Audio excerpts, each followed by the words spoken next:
인류 역사상 최초로 정복전쟁에 화약 무기를 전면 도입한 제국, 바로 대원제국, 즉 원나라입니다. 몽골 제국의 후예, 원나라는 13세기 동서양을 휩쓴 대제국이었습니다. 칭기즈칸의 손자인 쿠빌라이 칸은 1271년 국호를 원으로 정하고 중국 대륙을 통일했죠.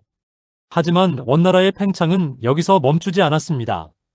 정복전쟁을 통해 유라시아 대륙 전역으로 세력을 확장해 나갔죠. 이 과정에서 원나라는 인류 역사에 새로운 이정표를 세웁니다. 바로 화약 무기의 전면적인 도입입니다. 이는 단순히 군사기술의 발전 이상의 의미를 지닙니다.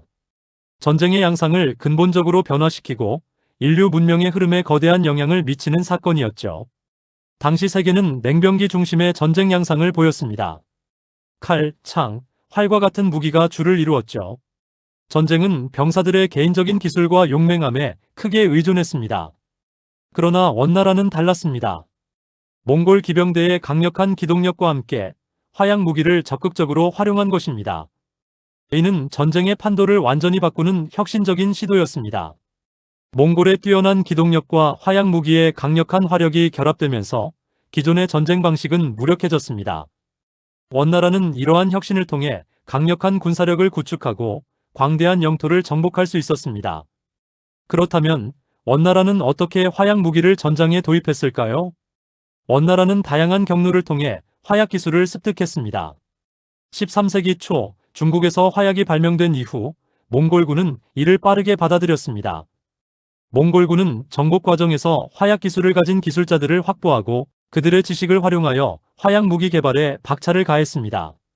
특히 금나라를 정복하는 과정에서 화약 무기의 위력을 실감했죠. 금나라는 이미 화약 무기를 일부 사용하고 있었고 이를 통해 몽골군은 화약의 잠재력을 인식하게 되었습니다. 이후 원나라는 화약 기술 개발에 적극적으로 투자했고 다양한 화약 무기를 개발했습니다. 화약 제조 기술을 발전시키고 새로운 형태의 무기를 개발하는 데 많은 노력을 기울였죠. 이러한 노력의 결과 원나라는 동시대의 다른 국가들과 비교할 수 없는 수준의 화약, 무기 기술력을 갖추게 되었습니다. 원나라가 사용한 대표적인 화약 무기로는 무엇이 있을까요? 먼저 화포가 있었습니다. 화포는 쇠구슬이나 돌덩이를 발사하여 적의 성벽을 파괴하거나 병사들에게 치명적인 피해를 입히는 데 사용되었습니다. 당시 화포는 사정거리가 짧고 명중률이 낮았지만 강력한 파괴력으로 인해 전쟁의 중요한 무기로 자리 잡았죠. 화포는 성곽을 공략하는 데 특히 효과적이었고 원나라는 이를 통해 수많은 요새를 함락시켰습니다. 다음으로 화전이 있었습니다. 화전은 화살 쪽에 화약을 장착하여 발사하는 무기였습니다. 화살이 적에게 명중하면 폭발하여 큰 피해를 입혔죠. 화전은 기병대의 공격력을 극대화하는 데 기여했습니다.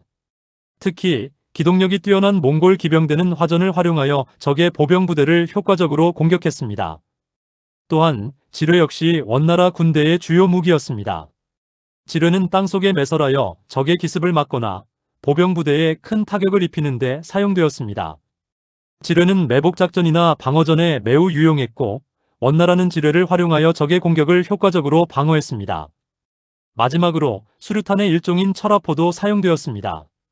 철화포는 쇠구슬 안에 화약을 채워 넣어 던지는 무기로 좁은 공간에서 적에게 큰 피해를 입힐 수 있었습니다. 철화포는 주로 시가전이나 성내 전투에서 사용되었고 적에게 심각한 피해를 입혔습니다. 이 외에도 원나라는 다양한 종류의 화약 무기를 개발하고 사용했습니다. 이러한 무기들은 원나라 군대의 강력한 전투력을 뒷받침하는 핵심 요소였습니다. 원나라는 이러한 화약 무기를 활용하여 수많은 정복 전쟁에서 승리했습니다. 특히 남송과의 전쟁에서 화포를 사용하여 난공불락의 요새를 함락시켰죠. 남송은 강력한 방어 시설을 갖추고 있었지만 원나라의 화포 공격에 속수무책으로 무너졌습니다. 또한 일본 원정에서도 화약을 사용했지만 태풍으로 인해 실패하고 맙니다. 일본 원정은 원나라에게 큰 손실을 입혔지만 화약 무기의 위력을 보여주는 사례이기도 했습니다. 베트남 원정 역시 쉽지 않았지만 화약 무기는 원나라 군대의 공격력을 향상시키는 데 기여했습니다. 베트남의 지형과 기후 조건은 원나라 군대에게 불리했지만 화약 무기는 그들의 전투력을 보완하는 역할을 했습니다. 이러한 정복 전쟁의 결과 원나라는 유라시아 대륙의 광대한 영토를 지배하는 대제국으로 성장할 수 있었습니다. 원나라의 화약 무기 도입은 군사기술의 획기적인 발전을 가져왔습니다. 이는 전쟁의 양상을 변화시켰을 뿐만 아니라 이후 유럽으로 전파되어 르네상스 시대를 열고 근대 사회로 나아가는 데 중요한 역할을 했습니다. 화약 무기는 단순히 무기의 진화를 넘어 인류 역사의 흐름을 바꾼 중요한 기술 혁신이었던 것입니다. 화약은 유럽으로 전파되어 15세기 이후 유럽의 군사력을 혁신적으로 강화했고, 이는 대항해 시대를 열고 식민지 시대를 가져오는 데 결정적인 역할을 했습니다. 하지만 원나라의 화약 무기 사용은 긍정적인 측면만 있는 것은 아니었습니다. 화약 무기의 대량 생산과 사용은 전쟁의 파괴력을 증폭시켰고 더 많은 인명피해를 발생시켰습니다. 화약 무기는 살상력을 극대화하여 전쟁의 참혹함을 더욱 심화시켰습니다. 또한 화약 무기는 지배계급의 권력을 강화하는 데 기여했고 백성들의 삶을 더욱 어렵게 만들었죠. 원나라는 화약 무기를 통해 강력한 군사력을 유지했지만 과도한 정복 전쟁과 폭정으로 인해 결국 멸망하고 맙니다. 화약 무기는 원나라의 흥망성쇠에 깊이 관여하며 역사의 아이러니를 보여줍니다. 원나라의 화약 무기 도입은 인류 역사에 큰 영향을 미친 사건입니다. 이는 전쟁의 양상을 변화시키고 기술 발전을 촉진하는 계기가 되었죠. 하지만 동시에 전쟁의 파괴력을 증폭시키고 인류에게 새로운 과제를 안겨주기도 했습니다. 원나라의 역사는 우리에게 기술 발전의 양면성을 보여주는 중요한 사례입니다. 기술은 인류에게 번영을 가져다 줄 수 있지만 동시에 위험을 초래할 수도 있다는 것을 잊지 말아야 합니다. 원나라의 역사를 통해 우리는 기술의 올바른 사용과 윤리적인 책임을 고민해야 할 것입니다.